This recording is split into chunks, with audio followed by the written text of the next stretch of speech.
Yo. Hi everybody, my name is Mr. Post and I'm the electrical trades instructor at Polytech High School. Today I'm going to show you how to cut in an electric panel. But it's very important before we go any further that you understand you are not to do this work at home or anywhere else for that matter other than the electrical trades shop at Polytech.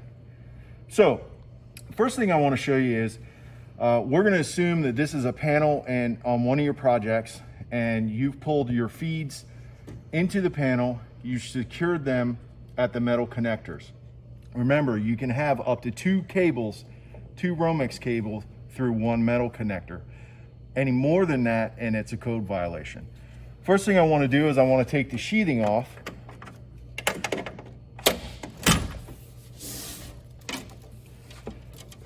And I want to make sure, if we look here on this sheathing, I've already marked it, Kit 1, and that could stand for Kitchen 1. So that would be a countertop outlet. I want to save that tag and put it to the side. I want to pull this jute paper off, and then I'm going to do the other one.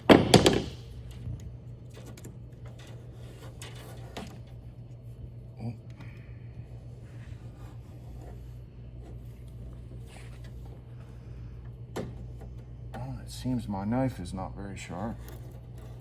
I didn't dig in too much. There we go.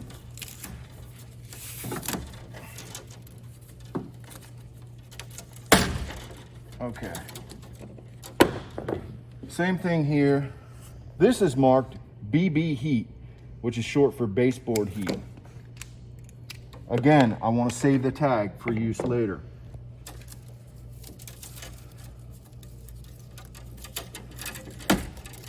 Once I get the jute pulled off, the jute is that brown paper that's wrapped around the ground. I want to tag this baseboard heat. And I'm going to tag it around both current carrying conductors, the white and the black. And the reason for that is the baseboard heat circuit is a 240 volt circuit. So instead of having a hot and a ground, like you will with this kitchen outlet, you're going to have two hots. Two 120 volt hots. 120 plus 120 makes 240. So that's why we call it a 240 volt circuit. First thing I want to do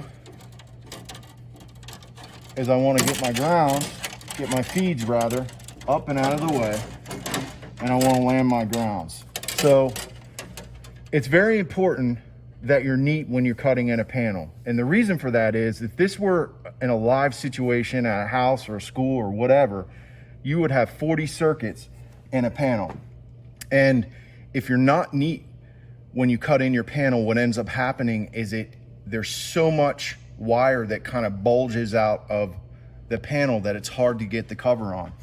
And also can lead to short circuits and accidents and things like that. So I want to be as neat as possible.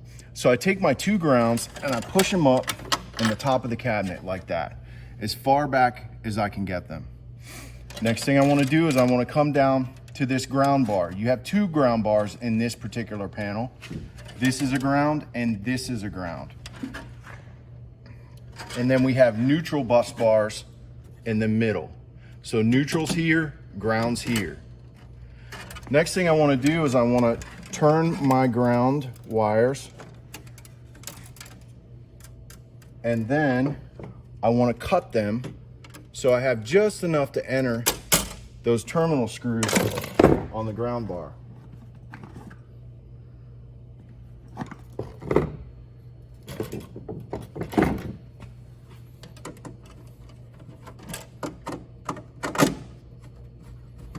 Now all I'm going to do is land these screws under the terminal screws and tighten them up.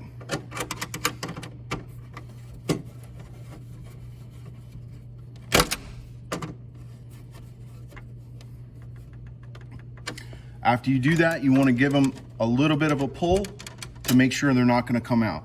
I can't tell you how many times as a service electrician I went into a new home that was just built with a brand new electrical service, and the neutrals and grounds aren't landed properly and they're loose. And it's just a result of someone being in a hurry when they install the electrical panel. But what ends up happening is you'll have parts of your house that don't work, and you'll have parts of your house that aren't grounded, which is unsafe. So now that my grounds are done,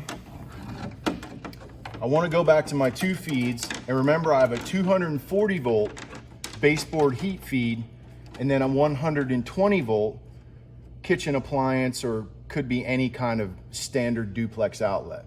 So the big difference here, like I was saying before, was that with the 240 volt circuit, your black wire and your white wire are both hots. But with a 120 volt circuit, only your black wire is hot or has power, and this white wire is neutral. Okay, so because I know this is a neutral, I'm going to, again, after all my grounds are done, push this neutral up into the top of the cabinet, and then with our neutral bar being over here, I want to bend it, do the same thing I did with my grounds. Cut it to fit,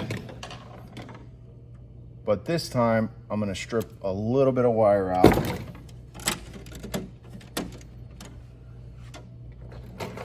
And I'm going to land it under that screw right there.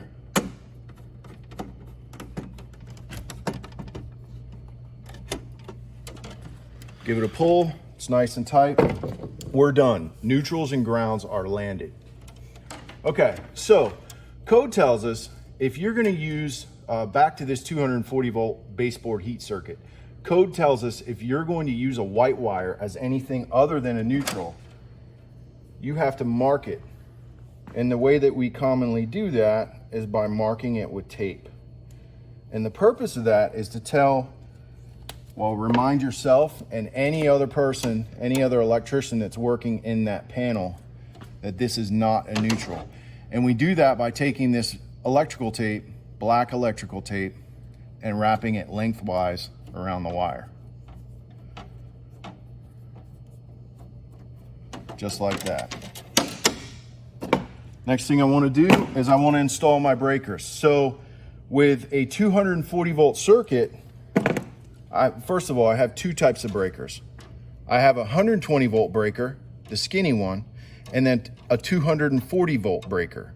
All right. All the 240 volt breaker is 2 of these 120 volt breakers stacked. All right. So I know I'm using 12 watt, number 12 gauge wire. That's good for 20 amps. So these breakers need to say 20 on them if I'm using yellow wire or 12 gauge wire. If I'm using 14 gauge wire or the stuff with the white sheathing, then I would be using 15 amp breakers. But I know that I'm going to need one 2-pole 240 volt 20 amp breaker and one 1-pole 20 amp 120 volt breaker to finish this job. So I want to land my breakers, make sure it's in the off position. Okay, same deal. I want to take this 240 volt, these 2 hots here, and I want to push them in the back of the cabinet. Actually, I'm going to pull this down. Remember, I said keep the tag. And again, I want to cut to fit.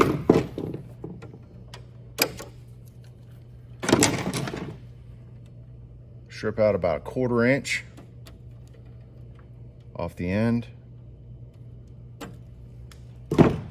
And now this time, I want to take this tag and I want to make it so you can read this easily.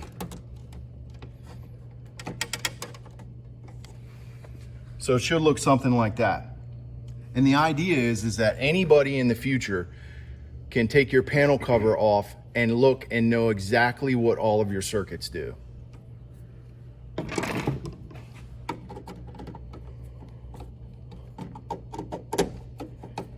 Tighten that up, give it a pull. It doesn't come out, we're good. Now I want to do the same thing with my Kitchen One appliance circuit feed.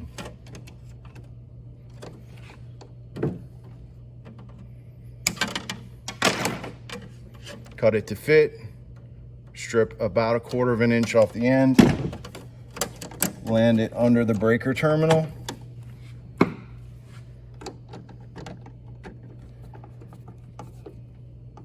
Tighten it, give it a pull, we're done. Well, there you go. Thanks for watching.